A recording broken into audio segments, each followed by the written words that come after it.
All right, welcome everybody. Today we are going to be doing a follow-up teaching on the last teaching I did, which was an introduction to the inductive Bible study method.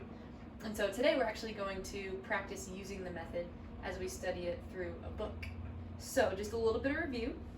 The inductive Bible study method has 3 steps, and the purpose, or I guess the definition of this method, is that we come to the Bible without our own personal agendas. We come without our own expectations of what we want to get out of it. We're not approaching the Bible trying to prove anything that we already think, and we're not trying to follow or track themes that we have already wanted to track. We're coming purely to see what the text says, to interpret it, and to apply it to society today. So the 3 steps of this method that I kind of started talking about are observation. And in observation, we are just looking. We're just looking at the text. We're asking the question, what? Like, what do I see? And then we're just gonna look and look. And then we're gonna look and look and look until looking becomes seeing, is kind of the phrase that we like to use. And then after observation is interpretation. And in the interpretation step, we are asking the question, why? So we've looked at all these observations. Now we ask, why is this here? Why is there a reference to Paul? Why is there a contrast between good and evil? So we just simply want to understand why the text says what it says. And then the final step of the inductive Bible study method is application. And in that step, we're asking, okay, so what? How does this apply to today's society? How does it apply to my life personally? Why, or in what ways can I leave changed after reading this text? So that's what we're going to be building this teaching on. And the book that we're going to be going through is 3 John. And it's really cool because this is actually the shortest book in the Bible, word-wise.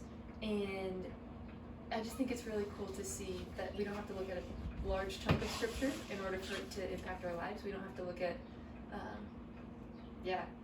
anything more than just a few verses.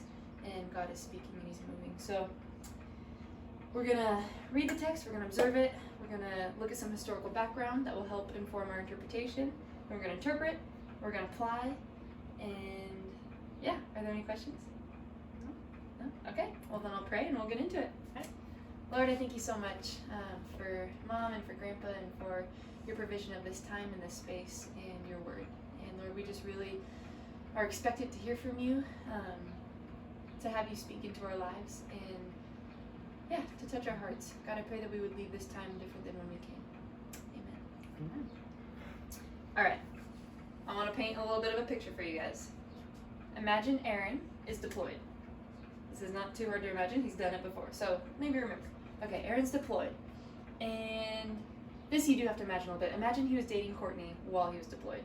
That didn't actually happen, but we're just imagining. So Aaron's been on a ship for 9 months, and he really misses Courtney. And he's lonely, he's super bored, reading books all the time, working out, like there's not much else to do. So he's just kind of waiting around, wanting to hear from Courtney, wanting to be involved with the outside world. And so he's just sitting in his barracks, and then someone comes to his door and is like, "Hey, Jones, got a letter for you." And he's pumped. So he goes, he takes his letter, he's like, "Oh my gosh, it says Courtney Martin on it." So he's like, "This is from Courtney." And then he smells it. He's like, "Yep, this smells like her perfume." Like, he knows this is a love letter from Courtney. And he's so pumped. He's finally received it. He's waited so long. And so he goes and he's like, "Should I open it?" And he's going to start peeling it back. And then he's like, "I really want to. I miss her. I want to hear what she has to say. I wonder what she's, I wonder what she's going to tell me about how much she loves me, about what she's up to. I'm really interested." And then, he just sets the letter aside and leaves it. Like, he'd be crazy, right? Right? But isn't that what we do with the Bible? This is a love letter to the church. This is a love letter to anyone who would pursue God. The Bible says, "Seek me and you will find me if you search for me with all your heart. Draw near to me and I will draw near to you." And so I'm just like, oh my gosh, that's so crazy. Imagine having a love letter. You can't wait to open it, and then you just don't. And so today, we are not going to be like a weirdo version of Aaron. We are going to open the love letter that has been written to us. And so I guess you technically don't have to open it because I printed it. But this first page of the handout is a copy of 3 John. It's the ESV version, and we're going to dive in.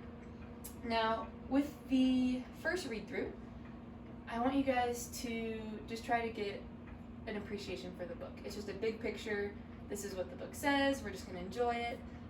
You can start thinking about maybe what are the main ideas involved here, who is who and what's happening. Like, we're just getting acquainted with the text and just enjoying it. I mean, it's part of God's love letter to us. So, Mom, would you be willing to read it? Okay, the whole thing? Yeah. Thank you. The elder to the beloved Gaius, whom I love in truth. Beloved, I pray that all may go well with you, and that you may be in good health, as it goes well with your soul. For I rejoiced greatly when the brothers came and testified to your truth, as indeed you are walking in the truth. I have no greater joy than to hear that my children are walking in the truth. Beloved, it is a faithful thing you do in all your efforts for these brothers, strangers as they are, who testified to your love before the church.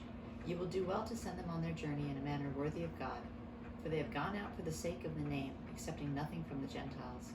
Therefore we ought to support people like these, that we may be fellow workers for the truth. I have written something to the church, but Diotrephes, who likes to put himself first, does not acknowledge our authority. So if I come, I will bring up what he is doing, talking wicked nonsense against us. And not content with that, he refuses to welcome the brothers, and also stops those who want to, and puts them out of the church. Beloved, do not imitate evil, but imitate good. Whoever does good is from God. Whoever does evil has not seen God. Demetrius has received a good testimony from everyone, and from the truth itself. We also add our testimony, and you know that our testimony is true. I had much to write to you, but I would rather not write with pen and ink. I hope to see you soon, and we will talk face to face. Peace be to you. The friends greet you. Greet the friends, each by name. Awesome. Thank you. All right. So, from this first read through, is there anything, I guess, what would be your first impressions of this text? What's standing out to you? Love? An instruction on how to deal with fellow believers. Mm-hmm. Yeah, no, I think that's really good. Mm-hmm. Good insight there, talking about how the church is supposed to be running and, yeah, what fellowship really should look like. And sadly brings up how people in the church can really be wicked, even though they're in the church. Yeah. You guys are very observant. Good job. We are on our way to really seeing what this book says. And you wonder if John's getting old because he'd rather just talk to them than read. Is that a sign of being old? I mean, those other books are longer. They got shorter and shorter. I don't know. No, it's a good observation. It's very short. Now, Revelation is long. John is older than Revelation. Mm-hmm. Yeah. He may have written it. Yeah. He might have. Yeah. All right. Cool. Well, if you flip the page on your handout, there is, so onto the back side. Wow. But I printed double-sided again. So there's a little bit of space if you want to write down your first impressions, you can. We did discuss it, so you don't have to. Oh, You sure. can share. So first impressions, talking about the dynamics of the church body, talking about love. It's short. Those are very good insights. And now we're going to read through it a second time. And as we read through this time, there are 3 things that I want you to be paying attention for. And we're still very much in the observation stage of studying the Bible. So the 3 things are people, atmosphere, and repeated words. And so I gave you each 3 colors, and I want you to assign 1 color for each of them. So you can even just so you have a key in your own memory, I guess. You can mark it on your page if you want. So people will be purple, atmosphere will be brown, or anything like that. You get to choose.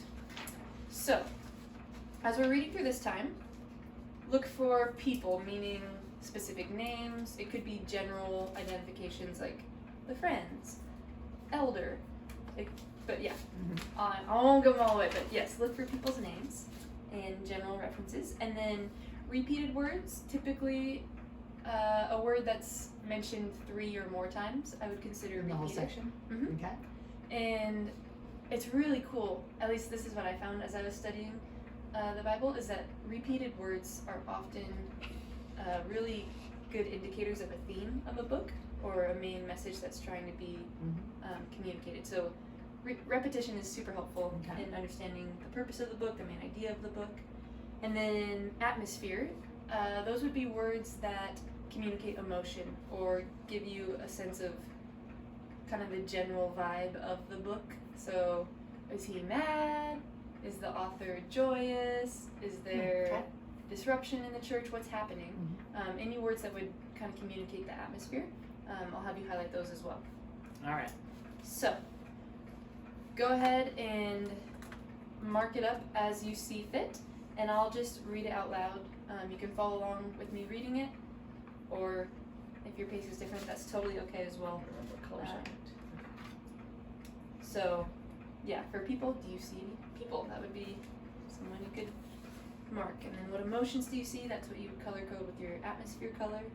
And then, are there any themes? Those would be things that you see with repeated words. So, I'll just go ahead and read through it again and continue marking. Okay. The elder to the beloved Gaius, whom I love in truth. Beloved, I pray that all may go well with you, and that you may be in good health, as it goes well with your soul. For I rejoiced greatly when the brothers came and testified to your truth, as indeed you were walking in the truth. I have no greater joy than to hear that my children are walking in the truth. Beloved, it is a faithful thing you do in all your efforts for these brothers, strangers as they are, who testified to your love before the church. You will do well to send them on their journey in a manner worthy of God, for they have gone out for the sake of the name, accepting nothing from the Gentiles. Therefore, we ought to support people like these, that we may be fellow workers for the truth. I have written something to the church, but Diotrephes, who likes to put himself first, does not acknowledge our authority. So if I come, I will bring up what he is doing, talking wicked nonsense against us. And not content with that, he refuses to welcome the brothers, and also stops those who want to, and puts them out of the church. Beloved, do not imitate evil, but imitate good. Whoever does good is from God. Whoever does evil has not seen God. Demetrius has received a good testimony from everyone, and from the truth itself. We also add our testimony, and you know that our testimony is true. I had much to write to you, but I would rather not write with pen and ink. I hope to see you soon, and we will talk face to face. Peace be to you. The friends greet you. Greet the friends, each by name. Atmosphere one's kind of hard. Yeah. Have there been things you've seen so far as atmosphere? Yeah. Two. There'll be more. Okay. Have you found anything for atmosphere, Grandpa? Right. No, really. So, oh, go Ah. ahead. Sorry, go ahead. I don't do Okay. Something helpful for me with atmosphere is to look at oftentimes shifts in the text. So he's starting happy, and then whoa, there's a big contrast when he says, "I've written something to the church, but Diotrephes, who likes to put himself first, does not acknowledge our authority." There's a big shift there, and so I kind of saw that as an atmosphere of, whoa, this is like getting called out. There's a little bit of rebuke happening here. So I marked that as a change in atmosphere.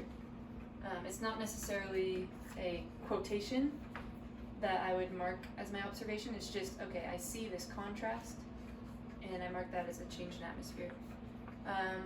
I would label beloved as a term that communicates atmosphere. So in the very first verse, the elder to the beloved Gaius. To me, beloved communicates friendship and close acquaintance, that they care for one another. So there's an atmosphere of love here. Plus, it was one of the repeat ones. It sure was. Yeah. Good eye. Nice job. Whereas I guess I would have said whom I love in truth. I might have put that as an atmosphere. Like I see where you're going, but yeah, okay. Yeah, no, and that The works truth as was well. also a repeated word. Yep, truth, very much. Beloved and truth. Did you notice that? Beloved all over this thing. Nice.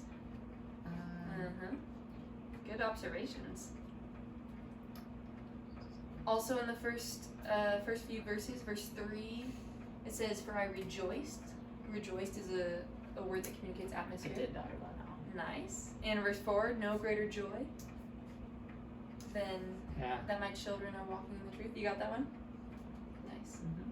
So we can see the heart of the author finds great joy in truth and in his relationship with Gaius. So these are just some little observations we can make to start to see what is happening in this book. You guys are doing great. Alright. So now that we've given you some time for observing, I would like us to take note of the main characters. And I'll write it on the whiteboard so it makes it a little bit easier for you, Grandpa. But what are some of the main characters that you guys, or who are some of the main characters you've noticed? Gaius. Yes, nice. Okay. Guys, anyone else? What does that mean though? The elder to the beloved Gaius, like the elder. So the elder. Yeah. So who does he love, Gaius or the elder? Well, we're observing right now. We're not gonna add meaning to what we see, but let's look at it. The elder to the beloved Gaius, whom I love in truth. So is it the elder he loves? That's what I take that to say. So, how I've observed it is that the elder is the author. Do you see that? It could be. Mhm. You also so. Let's look at Okay. 2 John 1. If you want to. Bible. Yeah. Because it's a great question. And from this, I want to just offer. We're jumping ahead to interpretation, but it's a great question, so I don't want to The skip elder it. to the elect lady and her children. So, what I would say as the best way to interpret Scripture is by using Scripture itself. Mm-hmm. So we always want to look to our internal evidence before we go external. So I have recently studied these books, so I remember 2 John begins with a very similar opening. And it says, "The elder to the elect lady and her children." So elder is a term referring to the author. Okay. Does that make sense? Yep. Okay. Alright, so Great that's question. Well, it's pretty clear. To the elder, to the beloved guest who I love. So the guest will love the elder. Yep. Awesome. So we got two main characters. Okay. Any other main characters we're seeing? Japanese. The brothers Yeah. in verse 3. Anyone else? And them again. Let's see. Give you a hint. Check out verse 12. Demetrius. Yeah, it wasn't down that far yet. Just Yeah. underlined other ones. But Doing simple great. ones like Gentiles and who and others. Okay. So these are our main players in this book. Okay. Yeah? Yeah. You all agree with that? Yeah. Okay. Now, purely based off of observation, what do we know about them?